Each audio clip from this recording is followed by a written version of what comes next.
Glória a Deus. Enquanto nós estávamos cantando, irmãos, nós vamos fazer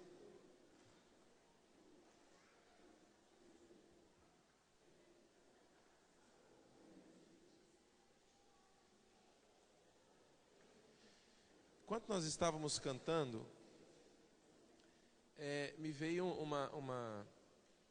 uma ilustração do que é ser consagrado a Deus. Deixa eu só ler aqui para você.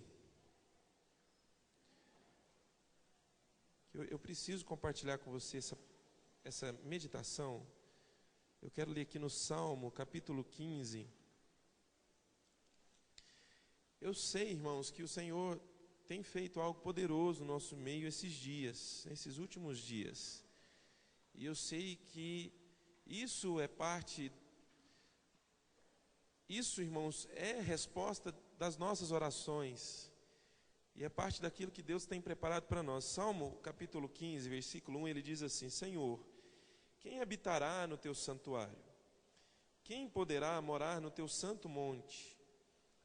Aí o versículo 2 diz assim: aquele que é íntegro em sua conduta e pratica o que é justo, que de coração fala a verdade e não usa a sua língua para difamar, que nenhum mal faz aos seus semelhantes e não lança calúnia contra o seu próximo, que rejeita quem merece desprezo, mas honra os que temem ao Senhor e que mantém a sua palavra, mesmo quando sai prejudicado, quem não empresta o seu dinheiro visando lucro, nem aceita o suborno contra o inocente.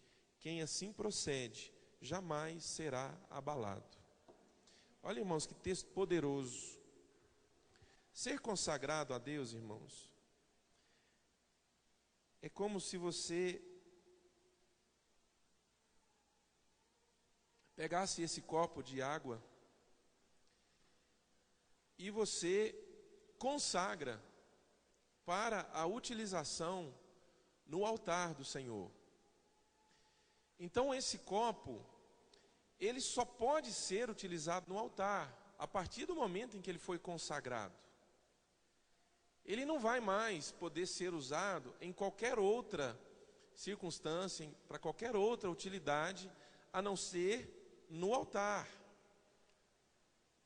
porque foi para isso que ele foi consagrado. A partir do momento que eu uso ele para outra coisa, eu estou profanando aquilo que foi consagrado. Então, irmãos, quando nós cantamos "A minha vida eu te consagro", o que eu estou dizendo é que a minha vida, ela está sendo completamente dedicada ao Senhor, de uma maneira que não há mais volta. Se vocês se lembrarem de 1 Pedro, capítulo 2, versículo 15, se não me engano, onde ele diz assim: vós, porém, sois raça eleita. A referência é essa, 1 Pedro 2,15. Vós, porém, sois raça eleita, sacerdócio real, nação santa, povo de propriedade exclusiva de Deus. Oi? 2,9, perdão, é 1 Pedro, capítulo 2, versículo 9.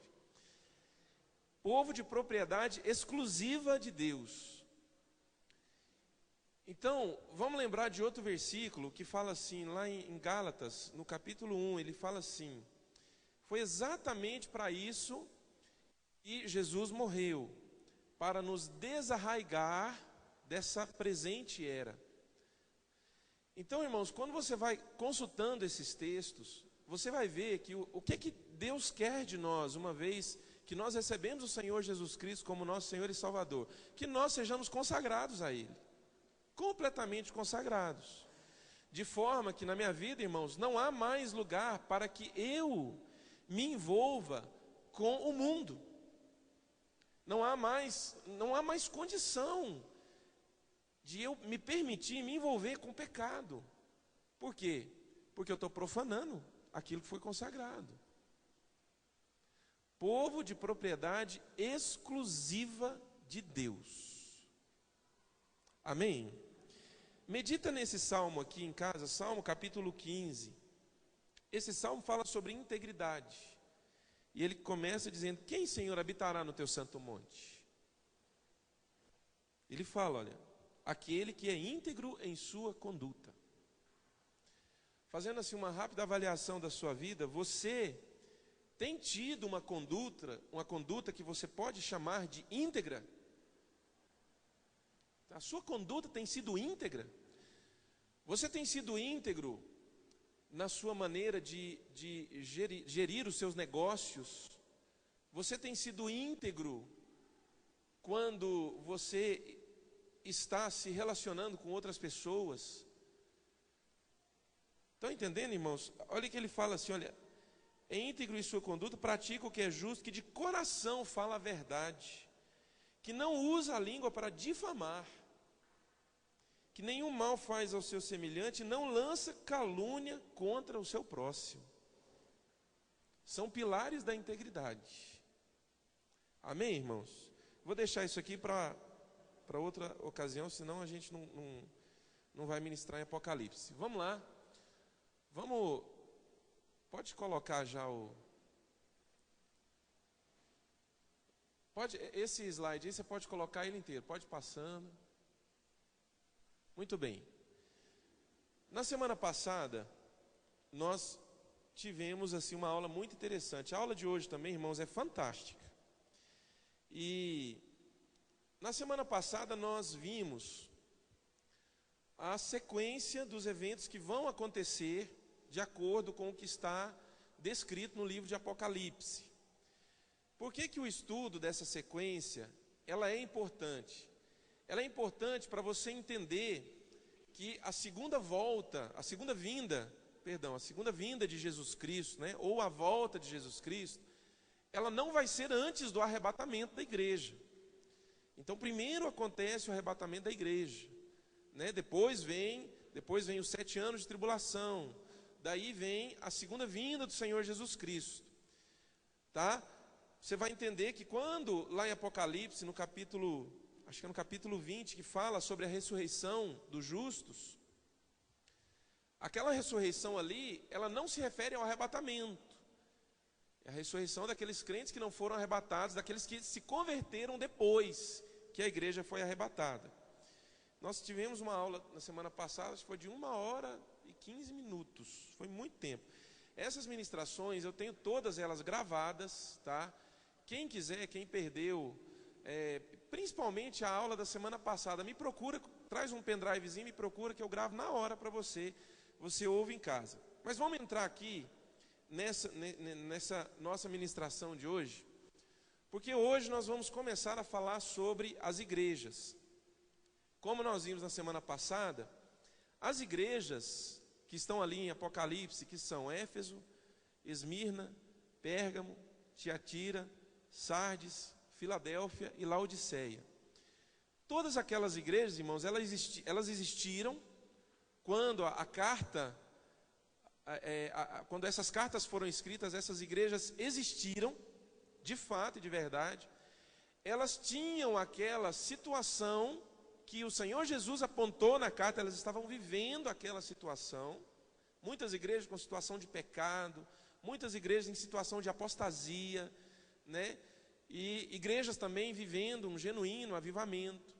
Então, aquelas igrejas existiam.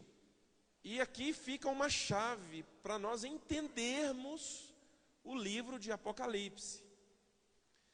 Você precisa entender que essas igrejas, elas não apenas retratam, a carta que foi enviada a elas, não apenas retrata aquilo que elas estavam vivendo naquele momento, e as exortações de Jesus para elas, mas ali, Jesus, ele fala de maneira profética de todo o período que a igreja dele viveria, desde que ela começou lá em Pentecostes, Atos capítulo 2, versículo 1, até o arrebatamento. De forma que cada igreja, ela representa um período da história da igreja. Vocês entenderam isso? Amém? Então, quando nós lemos as cartas às igrejas de Apocalipse, nós estamos pegando ali um raio-x da história da igreja, nós estamos vendo a história da igreja. E de fato, foi exatamente assim que aconteceu, assim como está descrito ali. Tá? Antes de nós passarmos para a igreja de Éfeso, deixa eu falar sobre isso aqui, o vencedor. No final de cada uma das 7 cartas, tem uma palavra para o vencedor. Então, tem uma palavra lá para o vencedor de Éfeso. Tem uma palavra lá para o vencedor de Esmirna. Quem é esse vencedor? Irmãos, quando você entende isso aqui, você começa a entender sobre o preparo do Espírito Santo e o alerta do Espírito Santo de Deus para a igreja que será arrebatada, a igreja dos vencedores. Quem é o vencedor? O vencedor, ele é aquela pessoa que não se contaminou com aquilo que o Senhor Jesus exortou, com aquilo que o Senhor Jesus foi contrário, com aquilo que o Senhor Jesus falou que estava errado. O vencedor foi essa pessoa que não se contaminou com aquilo. Antes, ele lutou contra tudo o que estava acontecendo ali naquela igreja. Lutou, eu não digo lutar contra a igreja, mas eu digo lutar com si mesmo, para não se misturar àquilo que estava acontecendo naquela igreja. Por exemplo, quando Jesus fala sobre na igreja de Éfeso, que era a igreja que tinha abandonado o primeiro amor, quem é o vencedor? O vencedor é aquele que, mesmo estando naquela igreja, ou vivendo naquele período que aquela igreja representa, ele não abandonou o primeiro amor. Esse é o vencedor. Estão entendendo?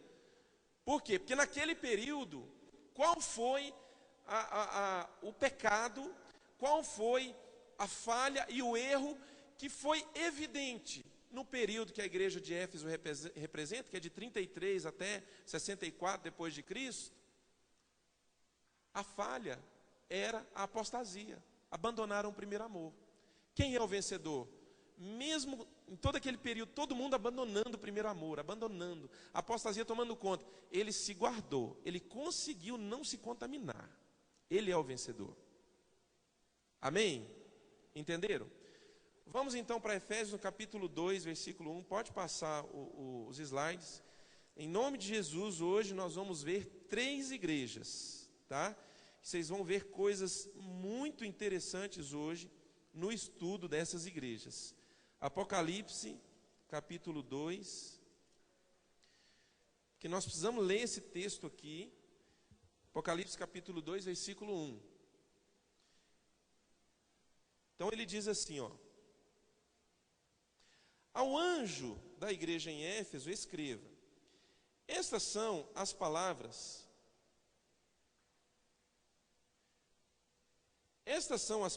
daquele que tem as 7 estrelas em sua mão direita, né?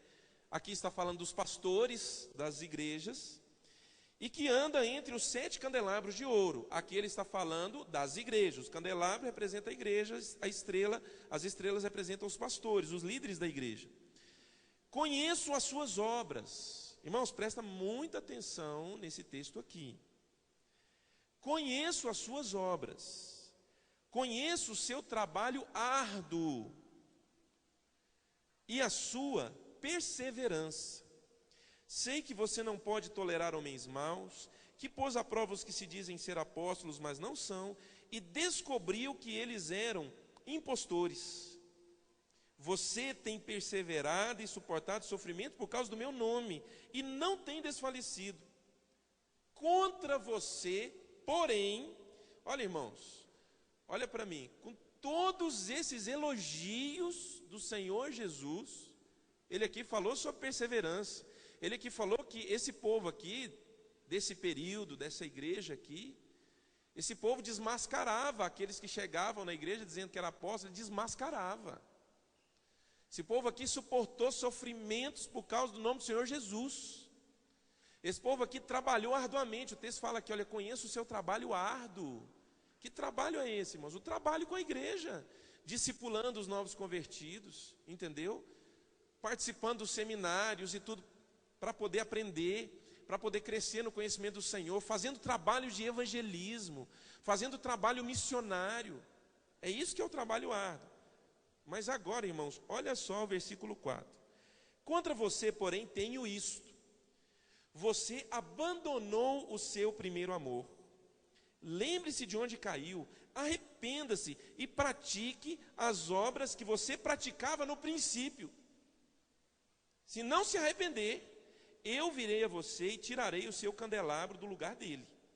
Mas há uma coisa a seu favor: você odeia as práticas dos nicolaítas, como eu também as odeio. Agora, olha o vencedor aí, irmãos, ó.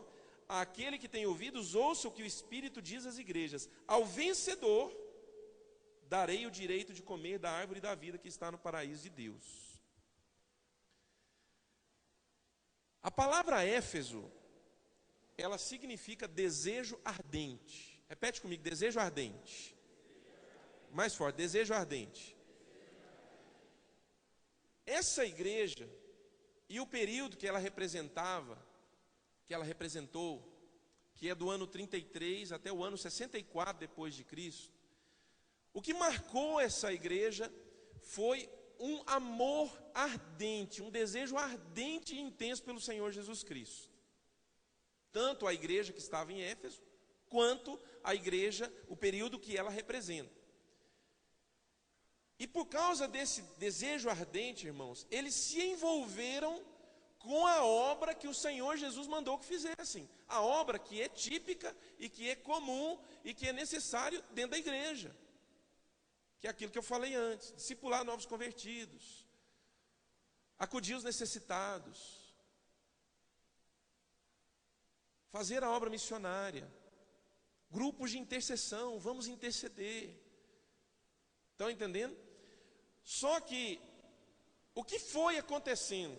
Acontece que num determinado tempo, foi começando a haver um esfriamento.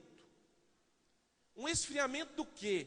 Não foi, irmãos, um esfriamento das obras. Não foi um esfriamento do trabalho, foi um esfriamento do desejo ardente por Jesus Cristo. O coração, aquela chama, aquele desejo começou a se apagar. E isso faz com que Jesus, ele olhe para aquela igreja, irmãos, que punha nós aqui no bolso. O tanto que esse povo trabalhava pelo reino de Deus, punha a gente aqui no bolso. Jesus olha para eles e fala assim: eu, porém, tenho contra você que você abandonou o seu primeiro amor. Arrepende, volta a praticar o que você praticava no início. Senão eu virei até ti e moverei o teu candeeiro no lugar dele. Em outras palavras, Jesus está falando que Jesus, ele vai fechar a igreja. Jesus falando que vai fechar a igreja, irmãos. Moverei o teu candeeiro do lugar dele. Você pode entender também que vai dar o lugar para outro. Você pode entender isso. Enfim, Jesus estava falando que essa igreja iria acabar, como de fato acabou. A cidade de Éfeso não existe mais. Tem cidades ali, por exemplo, Esmirna. A cidade de Esmirna, a igreja de Esmirna existe até hoje. Estão entendendo? O que isso mostra para nós, irmãos? Isso mostra que o grande interesse do Senhor Jesus Cristo, o que vem em primeiro lugar para Ele, é o nosso amor por Ele, é o nosso desejo ardente por Ele. E as obras e o árduo trabalho tem que ser reflexo desse amor. Eu posso ter, irmãos, várias obras, mas se eu não tiver amor pelo Senhor Jesus, para Ele não vale nada. Essa é a grande lição que está na igreja de Éfeso. Pode colocar o próximo. Mais um. Quem eram os nicolaítas? Nicolaítas, eles eram seguidores de Nicolau. Junto com Nicolau, esses seguidores formaram uma seita, aonde eles pregavam que a imoralidade sexual era algo totalmente normal e aceitável para Deus. Eles pregavam que a sensualidade não era algo condenado pelo Senhor, que a poligamia era permitido, que a fornicação era permitida. Fornicação é o sexo entre um casal que não é casado. Eles diziam que o adultério era permitido. O adultério é a relação sexual extraconjugal. O marido procura outra mulher, isso é adultério, tá? E vice-versa. Então, esses eram os nicolaítas. Então, toda vez que você vê na Bíblia nicolaíta, eles formaram essa seita. Pode colocar o próximo item. Período que Éfeso representa, período de 33 a 64 depois de Cristo. Essas características, elas foram evidentes na igreja daquela época. Pode seguir. Nero iluminou Roma colocando fogo nos cristãos, o martírio de Paulo e Pedro. Quando que isso aconteceu? Isso aconteceu justamente ali no ano 64 depois de Cristo, que foi quando Nero assumiu o Império Romano, e ele começou ali, irmãos, uma dura perseguição contra os cristãos. Nesse período ali, o amor da igreja começou a esfriar. A espiritualidade da igreja começou a cair. Vocês devem ter visto isso em aulas de história, mas essa frase, eu me lembro até hoje dessa frase. Nero, irmãos, ele matava tanto cristão queimado na fogueira, que ele levou a fama de iluminar Roma, colocando fogo nos cristãos. Então, o ano 64, que é o final do período que Éfeso, o final do período que Éfeso representa, e que entra ali já agora na igreja de Esmirna, foi quando começou essas coisas. Nero foi quem matou Paulo. Não sei quantos sabem, mas Paulo, ele morreu aproximadamente nesse período aí, entre 50 e 60 depois de Cristo, e ele morreu decapitado. Pedro, irmãos, também foi morto por Nero, ou no governo ali de Nero, e foi morto crucificado de cabeça para baixo. Conta a história, irmãos, muito interessante, porque Pedro, Jesus falou, olha, antes que o galo cante, você me negará 3 vezes. Lembram disso, desse texto?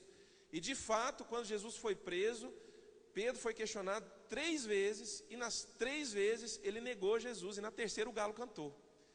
E Pedro, a palavra diz que Pedro chorou amargamente, depois que ele negou o Senhor Jesus. Quando Jesus ressuscita, e que ele chega na praia, os discípulos estão pescando, e aí eles vêm trazendo alguns peixes. Jesus já tinha feito um peixinho assado ali na pedra. Jesus senta com Pedro e fala assim, Pedro, tu me amas? Pedro fala assim, Senhor, tu sabes que eu te amo. Aí Jesus fala de novo, Pedro, tu me amas? Pedro fala, Senhor, tu sabes que eu te amo. Jesus fala pela terceira vez, Pedro responde, Senhor, tu sabes todas as coisas e sabe que eu te amo. Ali Jesus estava restaurando Pedro, irmãos, por causa do que tinha acontecido. No final da vida de Pedro, eu tenho que ter cuidado para não chorar, porque isso aqui mexe muito comigo. No final da vida de Pedro, quando Pedro estava preso por causa do Evangelho, e ele foi condenado à morte por crucificação. Quando ele foi ser crucificado, ele pediu para que fosse crucificado de cabeça para baixo, porque ele não era digno de morrer da mesma maneira que o Senhor dele tinha morrido. Eu arrepiei tudo agora, irmãos. Isso aconteceu nesse período. Quantos entenderam aí? Amém? Amém? Pode colocar os 2 últimos. Esse período da igreja foi o período do primeiro amor, que foi logo seguido pela frieza, tá?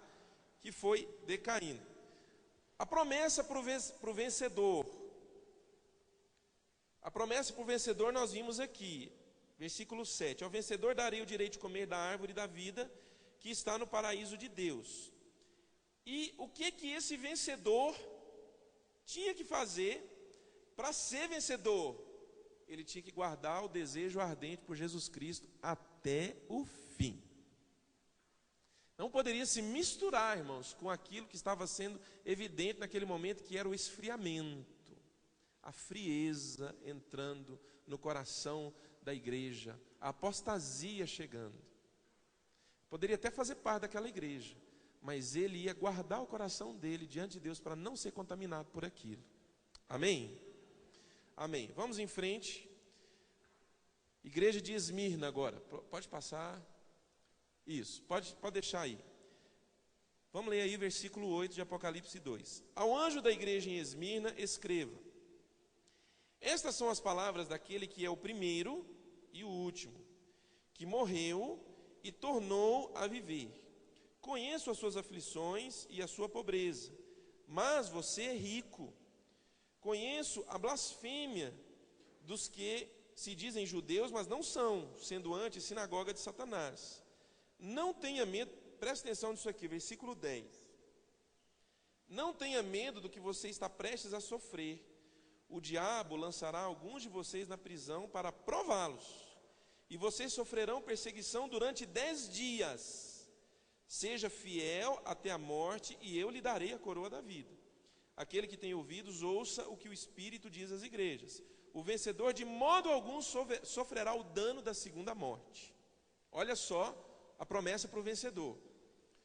A igreja de Esmirna, a palavra Esmirna, ela significa amarga. Repete comigo, Esmirna, amarga. Porque a igreja que estava ali, irmãos, naquela localidade, foi uma igreja muito perseguida, duramente perseguida. Nesse tempo, havia lá, eu contei isso aqui numa pregação que eu fiz, acho que 1 mês atrás, 2 meses atrás, mas vou contar de novo, quem não ouviu, vai ouvir, quem já ouviu, ouve a segunda vez. Nessa igreja, havia um homem chamado Policarpo.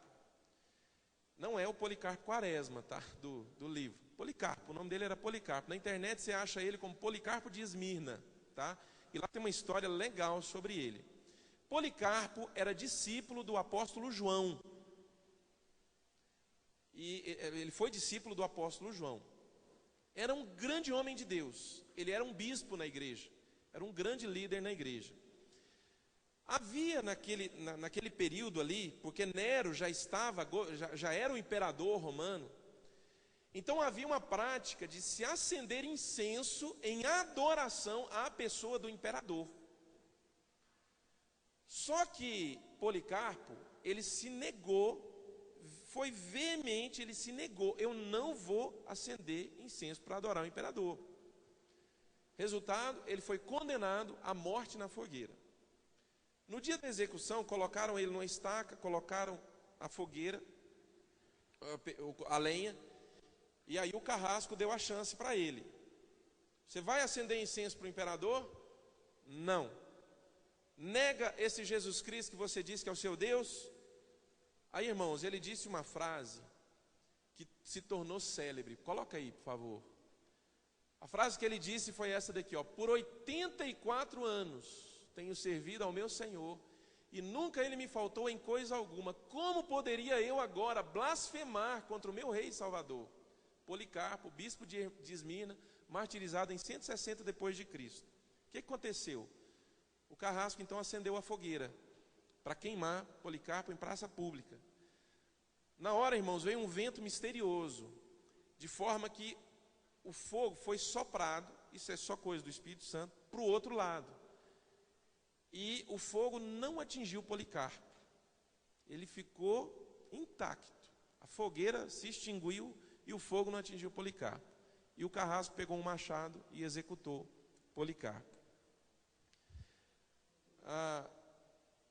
Ali naquela localidade, irmãos, 1.500 cristãos foram mortos de uma só vez. Depois disso, mais 800 cristãos foram mortos. É só você lembrar, Esmirna, amarga. É a igreja que foi duramente perseguida.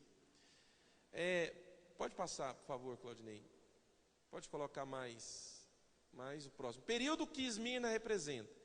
Esmirna representa o período de 64 a 313 depois de Cristo. Nesse período, irmãos, pode passar para o próximo. Isso. Nesse período, os historiadores da igreja, eles contam pelo menos 10 grandes perseguições contra a igreja daquela época. Agora já não era lá na localidade de Esmirna, mas na igreja que estava estabelecida já no mundo. Eles contam 10 grandes perseguições. Desde o decreto de Diocleciano, no ano 303, até o Édito de Constantino, em 313. O que foi o decreto de Diocleciano? No decreto de Diocleciano, ele revogou todos os direitos dos cristãos e disse que aqueles que não adorassem o imperador romano, eles teriam seus bens confiscados. Isso aconteceu nessa época. Resultado, a partir daí, irmãos, a perseguição, ela se intensificou duramente contra a igreja. Repara que no versículo, deixa eu olhar aqui, no versículo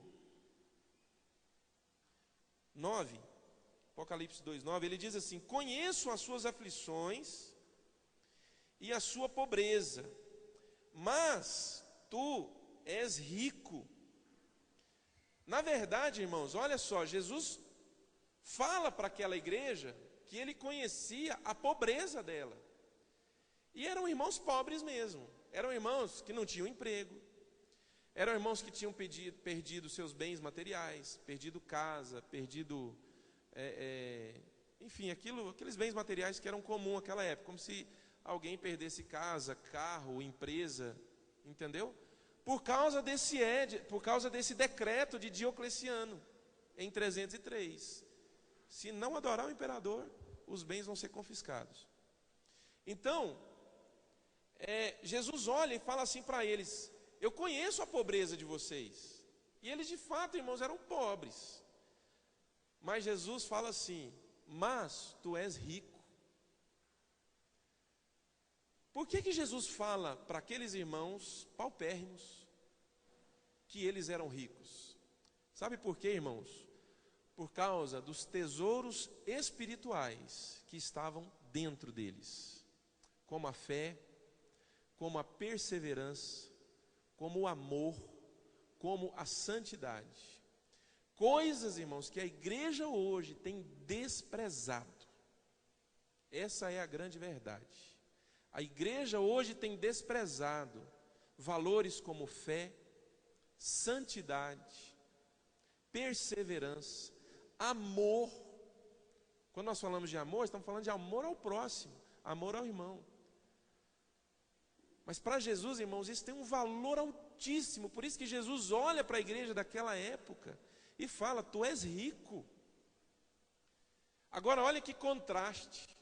Irmãos, é um contraste tremendo com outra igreja, com a igreja de Laodiceia, que está lá no capítulo 3 de Apocalipse, versículo 17.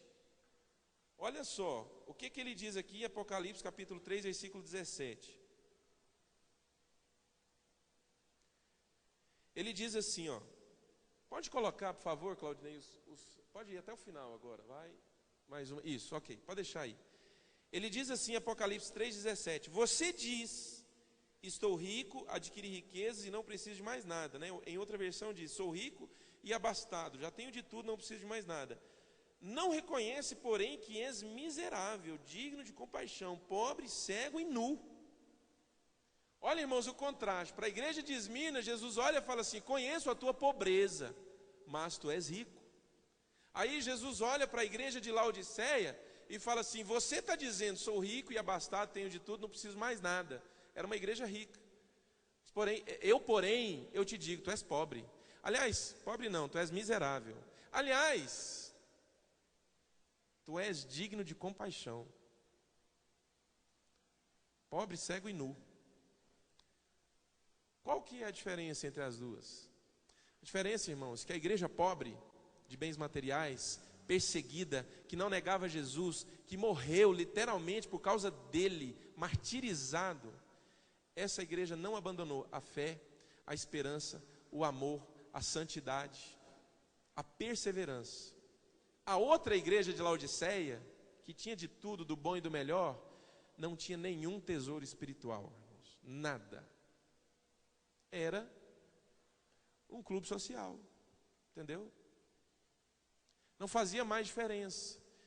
Isso, irmãos, tem que nos levar a pensar o seguinte: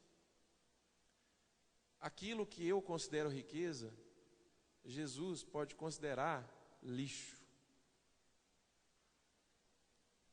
e aquilo que Jesus considera riqueza, eu posso estar considerando desprezível. Agora, o que vale é a opinião dele e não a minha. Vocês estão entendendo isso, irmãos? Por que essa igreja foi duramente perseguida? Primeiro, porque Deus quis. Não significa que ela pecou ou que ela não era amada pelo Senhor. Mas uma coisa é certa, irmãos. As perseguições que essa igreja sofreu, que a igreja desse período sofreu, levaram a igreja a um nível espiritual altíssimo. Nesse período, irmãos, o cristianismo, ele de fato, irmãos, o pastor José usa uma frase que eu acho muito forte, mas é a mais pura verdade. Ele fala assim que desde a sua fundação, o cristianismo tem caminhado em cima de cadáveres. O que quer dizer isso? Os cadáveres dos crentes que foram mortos. E, querido, eu vou dizer uma coisa para você. Todas as vezes que vierem tribulações e aflições na sua vida, você pode ter certeza que se você ficar firme, mesmo que chore, que sofra, que peça oração, tem que pedir mesmo, abre o seu coração, mas mesmo que doa, e vai doer mesmo, mas querido, valores eternos estarão sendo construídos no seu espírito, no seu coração. Valores eternos. De forma, querido, que você pode olhar para si mesmo e falar assim: sou pobre, perdi tudo, tinha tanta coisa, não tem mais nada hoje. Essa é a sua opinião. Mas Jesus olha para você e fala assim: meu filho, tu és rico. Tu és rico. A provação, ela nunca vem para ser em vão na nossa vida. Nunca. Ela tem um propósito. A provação, ela vai nos purificar. Purificar, que eu digo, a nossa fé. Está lá em 1 Pedro, no capítulo 1. A fé de vocês sendo provada pelo fogo, mais preciosa do que o ouro refinado. Ela sempre vai gerar, irmãos, valores eternos. Por isso que o cristianismo prevaleceu. E foi arraigado no coração dos homens. E então, nós temos, pode passar, a outra fase. A fase da igreja de Pérgamo. Período da igreja de Pérgamo. Vamos ler aí Apocalipse 2, versículo 12. Ele diz assim, ó: ao anjo da igreja em Pérgamo escreva: estas são as palavras daquele que tem a espada afiada de 2 gumes. Sei onde você vive, onde está o trono de Satanás. Contudo, você permanece fiel ao meu nome e não renunciou à sua fé em mim, nem mesmo quando Antipas, minha fiel testemunha, foi morto nessa cidade onde Satanás habita. No entanto, tenho contra você. Irmãos, olha que coisa impressionante. Jesus aqui está falando para uma igreja que foi fiel, mesmo quando um irmão de lá, Antipas, foi morto. Essa igreja, irmãos, ela vivia aqui na cidade onde estava o trono de Satanás. E aí no versículo 14 você vê o que Jesus fala. Ele diz: no entanto, tenho contra você algumas coisas. Primeiro, você tem aí pessoas que se apegam aos ensinos de Balaão, que ensinou Balaque a armar ciladas contra os israelitas, induzindo-os a comer alimentos sacrificados a ídolos e a praticar imoralidade sexual. De igual modo, você tem também os que se apegam aos ensinos dos nicolaítas. Olha o nicolaíta de novo aí. Portanto, arrependa-se, senão virei em breve até você e lutarei contra eles com a espada da minha boca. Aquele que tem ouvidos, ouça o que o Espírito diz às igrejas. Ao vencedor darei do maná escondido. Também lhe darei uma pedra branca com um novo nome nele inscrito, conhecido apenas por aquele que o recebe. A palavra Pérgamo significa compromisso matrimonial. Repete comigo: compromisso matrimonial. É a igreja do casamento, mas é a igreja do casamento ilícito, tá?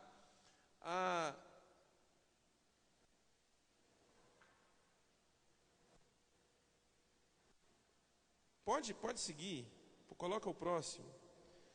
que eu quero falar de Esculápio. Esculápio, irmãos, ele era, segundo a crença greco-romana, ele era o deus da medicina, tá? Segundo os gregos, e faltou eu colocar aqui, segundo os gregos e romanos, tá? E nessa cidade ali de Pérgamo, havia um templo de adoração a esse deus chamado Esculápio. Ele se tornou, irmãos, tão famoso naquela região, que várias pessoas iam até lá para serem curadas de enfermidades. E, segundo elas, recebiam um milagre. Milagre dado pelo diabo, tá? Diga-se de passagem. Milagre dado por demônios. Até imperadores iam ali para poder receberem curas e milagres. E a fama dele, irmãos, era geral. Esse aqui é ele é representado, olha, é uma pessoa segurando um bastão com uma cobra, ó. Então esse aqui é Esculápio quando era jovem. Aqui é o bastão dele, você pode ver. Aqui não deu para ver direito, mas isso aqui é a bandeira da Organização Mundial de Saúde, a OMS. Aqui tem o bastão e aqui a serpente. Vocês já tinham reparado isso? Não dá para ver. Estão vendo aqui a serpente aqui? Ficou ruim aqui, né? Mas aqui, ó, aqui onde está o laser é uma serpente e aqui é um bastão. É isso aqui, ó, que vocês estão vendo, tá? Então essa é a bandeira da Organização Mundial de Saúde. E tem lá o bastão de Esculápio. Vocês já viram aqui em Mineiros, em algumas farmácias, que tem a representação da cobra? Quantos já viram isso aqui? Levanta a mão bem alto. A grande maioria já viu. Alguns já viu, Nilzene? Já? Tem, naquela farmácia ali em frente acho que é em frente ao Fátima, se eles não mudaram. Hã? Não, aquela dali em frente ao Hospital de Fátima ali, acho que é Fredes. É. Lá tem um J. Freitas. Lá tinha, pelo menos tinha, né? Tinha lá duas cobras, né, num bastão, e parece que a boca estava dentro de uma taça. Assim, aquilo dali é o símbolo não sei se é o símbolo da farmácia, né, mas usa-se aquilo dali às vezes como símbolo da farmacologia, né? De onde veio isso? Veio daqui, ó. Lembra quando eu falei para vocês sobre a Páscoa ser comemorada com o coelhinho da Páscoa? É tudo daqui, desse período aqui, tá? Isso hoje tem acabado, eu tenho visto muito pouco. Aqui em Mineiros eu não sei se ainda tem, tá? Mas enfim. Vamos lá. Pode seguir. Quem foi Antipas? Antipas foi um bispo da igreja, a fiel testemunha do Senhor Jesus. Os sacerdotes de Esculápio daquele tempo, eles programavam sacrifícios para esse Deus. Antipas foi uma das pessoas que se recusou a sacrificar para Esculápio. E por causa disso, ele foi morto. Ele foi martirizado. Pode colocar o próximo. Balaão, irmãos, porque aqui fala de Balaão. Balaão era o profeta dos gentios. Quantos conhecem a história aqui de Balaão? Levanta a mão assim, bem alto. A mula de Balaão que falou. Então, Balaão era um profeta. E ele não era profeta do povo de Deus, ele era profeta dos gentios. E a palavra Balaão significa desviador do povo. Presta bem atenção nisso aqui que eu vou falar agora. A palavra Balaão significa desviador do povo. Balaão, irmãos, ele foi chamado por Balaque, que era o rei de uma região ali, e viu que os exércitos de Israel estavam entrando nas terras dele. E já tinham derrotado vários outros reinos. Balaque ficou pensando, mas derrotou fulano, derrotou ciclano, reinos poderosíssimos, eu não vou conseguir contra esse povo, vou dar um jeito. Ele pensou, vou procurar Balaão e pedir para que Balaão lance maldições em Israel. Quem lembra dessa história? Pouca gente lembra, estão precisando ler mais a Bíblia, tá, irmãos? Tira-se uma lição maravilhosa daqui.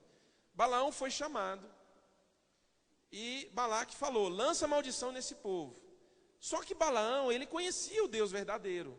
Ele tinha a revelação de Deus.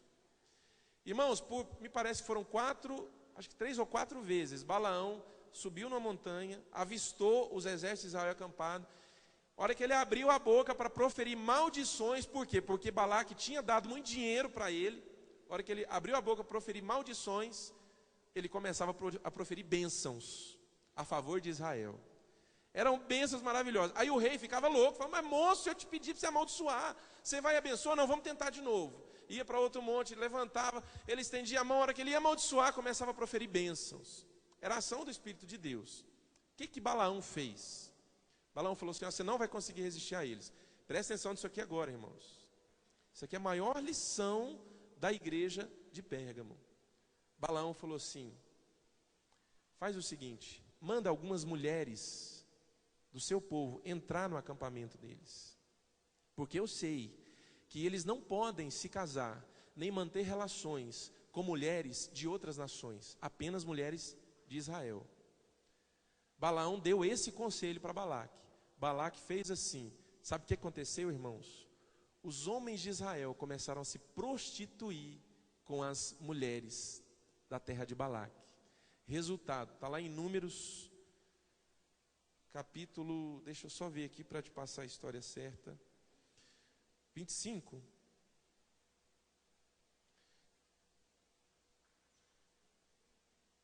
Números 25, exatamente, 25 e depois 31. Irmãos, houve uma praga da parte de Deus por causa do pecado, que matou 24.000 pessoas.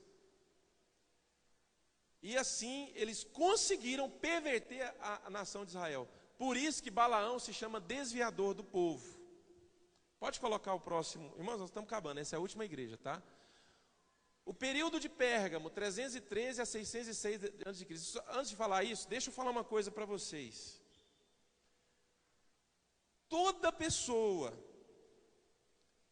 que ela age incentivando você a fazer qualquer coisa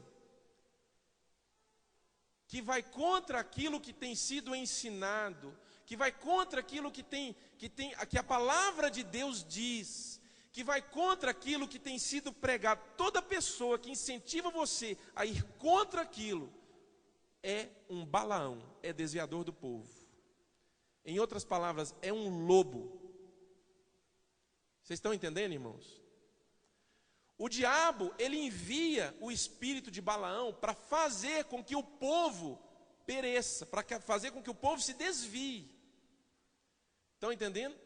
Então, às vezes, irmãos, no grupo você tem pessoas, na igreja, eu estou falando da igreja, você tem pessoas que começam a não apenas a andar de uma maneira muito diferente do que aquilo que tem sido pregado, do que aquilo que tem sido ensinado, mas ela começa a sugerir que as pessoas façam o mesmo. Ou seja, enquanto se prega uma santificação, abandono do pecado, uma consagração a Deus, o Balaão, ele está ali começando a pregar liberdade, liberalidade. Qual que é o outro termo? Libertinagem, obrigado. Libertinagem. Estão entendendo? Sabe o que é isso? Isso é o Balaão no meio da igreja. E é impressionante como ele consegue convencer algumas pessoas e as pessoas acabam se desviando. Irmãos, em nome de Jesus, nesse estudo de Apocalipse nós vamos ser vacinados contra o espírito de Balaão. Qualquer pessoa, seja do nosso convívio ou do convívio de fora, que sugere que você viva num padrão diferente daquilo que tem sido ensinado, daquilo que tem sido pregado, olha para ele e fala, eu te repreendo em nome de Jesus, Balaão, vai embora. Enquanto se prega vestes decentes para a mulher, se prega sensualidade, o que tem, entendeu? Vocês estão entendendo, irmãos? Quantos estão entendendo? Diga amém. Prega-se um padrão de santidade. Aí vem o Balaão e começa. Que exagero, né? E nós somos livres, poxa vida, o que tem? Isso é muito radical, isso é Balaão. Esse é o espírito de Balaão agindo. Repreende em nome de Jesus e põe para correr. Amém, irmãos? Nós não podemos ser contaminados por esse espírito. Amém? O período que Pérgamo representa de 313 a 606 foi quando Constantino igualou os direitos da igreja ao paganismo. Constantino, ele era sacerdote de uma religião pagã. E eu contei aqui na semana passada que ele teve um sonho da cruz, vocês se lembram? Da cruz no escudo dos soldados. Quantos se lembram disso aqui? Nossa, gente, menos da metade, tem dó. Ele sonhou com a cruz. Ele mandou cravar, eu estou contando bem rápido, tá? Depois vocês ouvem a ministração que eu contei a história detalhada. Mandou cravar a cruz no escudo dos seus soldados. Ele venceu a batalha e ele se tornou imperador de Roma. E então ele começou a ter afinidade com os cristãos. Como ele era imperador, o que ele começou a fazer? Ele pegou, lembra do decreto de Diocleciano, que eu falei na igreja, na última igreja? Ele cancelou esse decreto e falou assim: agora os cristãos têm os mesmos direitos das outras religiões. Aí ele fez mais ainda, ele começou a pegar os líderes da igreja. Olha o Balaão agindo, nesse período. Começou a pegar os líderes da igreja, começou a oferecer cargos políticos e dar privilégios e direitos políticos para os líderes da igreja. Os líderes da igreja, irmãos, deixaram de ser pessoas simples, do convívio do povo, para se tornar os poderosos, porque agora tinha direito político. Assumiram cargos no governo. Irmãos, o que aconteceu? Aconteceu que Constantino teve uma ideia brilhante. Como ele queria, irmãos, assim, aquela religião, aquela lei dos crentes, mas o coração dele não era convertido. Então o que ele fez? Ele falou assim: gente, vamos facilitar, porque aí é o seguinte, nós podemos participar da reunião de vocês e ninguém vai estranhar. Vamos pegar algumas imagens do paganismo e colocar aqui dentro da igreja. Entendeu? Coloca aqui dentro da igreja. Deixa aí. É só para quem está vindo olhar e se sentir familiarizado. E ele fica no culto e ele ouve a palavra. Irmão, sabe o que aconteceu? Ele tornou o cristianismo a religião oficial do império. E começou a obrigar todo mundo a se tornar cristão. As igrejas foram inchando. Não foram enchendo, foram inchando. De repente a igreja estava lotada, irmãos, de pessoas que começaram a exercer cargos, a exercer ministério, mas o coração não era transformado pelo Senhor Jesus. Resultado, nesse período, começa-se a adoração às imagens, aos ídolos. Não vou entrar em detalhe, queria entrar em detalhes sobre isso, mas hoje não vou entrar em detalhe disso não. Várias imagens de escultura hoje, elas são simplesmente uma modificação de religiões pagãs. Estão entendendo? E isso entrou dentro da igreja. Então aconteceu, o que que Pérgamo significa? Pérgamo significa compromisso matrimonial. Aconteceu o casamento. Um casamento, irmãos, a três. Casamento assim, sabe aqueles negócios assim, que você fala, por que eu não tive essa ideia antes? Irmãos, casou o cristianismo com o paganismo e com a política. E a igreja traiu o noivo, traiu o esposo. Irmãos, esse período a igreja entrou com tudo na idolatria.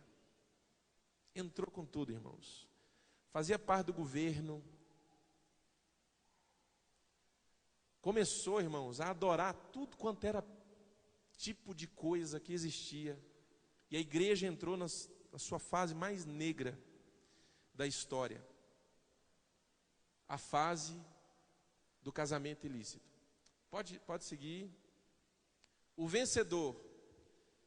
Quem é o vencedor desse período? O vencedor é aquele que recusou as ofertas mundanas até o fim.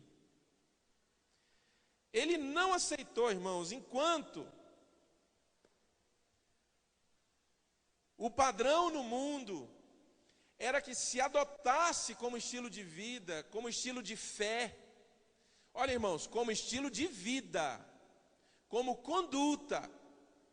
Enquanto o padrão era que se adotasse práticas que nunca fez parte da igreja. Eles começaram a adotar essas práticas. Corrompeu. Qual que é a palavra para o vencedor? Quem é o vencedor? O vencedor, irmãos, é aquele que recusou. Está todo mundo aceitando, mas eu não aceito. Ah, é normal na igreja, está virando normal. Para mim não é normal. Gente, deixa o que tem. O que tem é que é contra o que a palavra de Deus diz. Então eu não aceito. Esse é o vencedor. Se você for pegar o vencedor de cada igreja, você vai descobrir a igreja que vai ser arrebatada. E quando você olha para o vencedor da igreja do nosso período, que é a igreja de Laodiceia, aí se assusta. Porque esse vencedor, ele não pode aceitar as coisas que são comuns a esse período, o período que nós estamos vivendo hoje. Amém? Amém. Próxima aula a gente continua. Graças a Deus, consegui não estourar o tempo hoje. Olha que bênção, irmãos. Amém, irmãos? Deixa eu, duas coisas eu quero fazer aqui antes da gente terminar. A primeira é o seguinte. O Rogério, mas a esposa, levanta aí, Rogério, por favor. Irmãos, o Rogério é primo do Alex. Ele, mas qual que é o nome de sua esposa? Alessandra. O Rogério e a Alessandra, eles estão se mudando para cá. E eles estão montando casa agora. Então, qualquer irmão que tiver móveis que não esteja usando mais, mas que esteja em condições de uso, eletrodomésticos, né, que não está usando mais, que esteja em condições de uso, ou qualquer outra coisa, irmãos, de casa, que assim, dê para você ofertar com amor, por favor, procura ele, faz uma oferta para ele. Amém? Às vezes você tem lá um juicer da Valita, que você nem usa, oferta para ele, entendeu? Você tem lá um micro-ondas, entendeu? Novinho que você comprou, 0 bala. E você fala assim, olha, eu não vou usar esse aqui não. Dá para ele, irmãos, oferta lá para ele. Amém? Vamos agir com amor, amém? Amém. Obrigado, Rogério e Alessandra, Deus abençoe. Segunda coisa, eu quero chamar o Arlindo aqui na frente. Vem cá, Arlindo.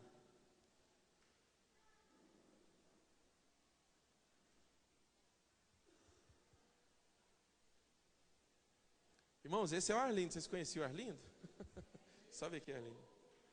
Irmãos, o Arlindo infelizmente, está nos deixando. Ele estará retornando para a sua cidade. Qual que é mesmo, Arlindo? Ourinhos. Ele está voltando para lá. O Arlindo passou uma prova difícil agora esses últimos dias. O pai dele faleceu, né?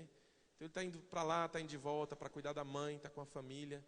E o Arlindo esteve aqui conosco. E foi uma grande bênção, meu irmão, ter você aqui conosco. Bênção mesmo. O Arlindo nem estava sabendo que isso aqui ia acontecer. Mas eu quero falar uma coisa, não é para honra e glória do Arlindo. Mas eu acho que algumas coisas precisam ser ditas. O Arlindo, irmãos, várias vezes me procurou com ofertas generosas para a obra missionária. Várias vezes, irmãos, várias vezes. Irmãos, ele chegava para mim no final do culto, pastor, isso aqui é para a África. Pastor, isso aqui é para a Índia. E eu mandei todas, Arlindo. Todas foi direitinho lá para onde você falou que era para ir. E eu sei que Deus tem feito o Arlindo prosperar, irmãos. E nós, assim, ficamos tristes por você estar deixando a gente. Mas ficamos felizes também, porque sabemos que a sua mãe deve estar muito feliz de você estar voltando para lá. Né, a sua família agora, nesse momento aí de recomeço e tal. E a palavra que nós queremos deixar para você, meu irmão, leva essa unção daqui, né, de lutar por Jesus, lutar pela fé, né, de se guardar consagrado para o Senhor, e ilumina todo mundo com quem você se relaciona lá, sua família, né, que o brilho do Senhor Jesus que está dentro de você possa assim refletir a glória de Deus na vida das outras pessoas. Amém? Nós queremos dizer que nós amamos muito você. Como pastor, eu fico muito feliz de ter na igreja pessoas como você, ovelhas como você, discípulos como você. Amém?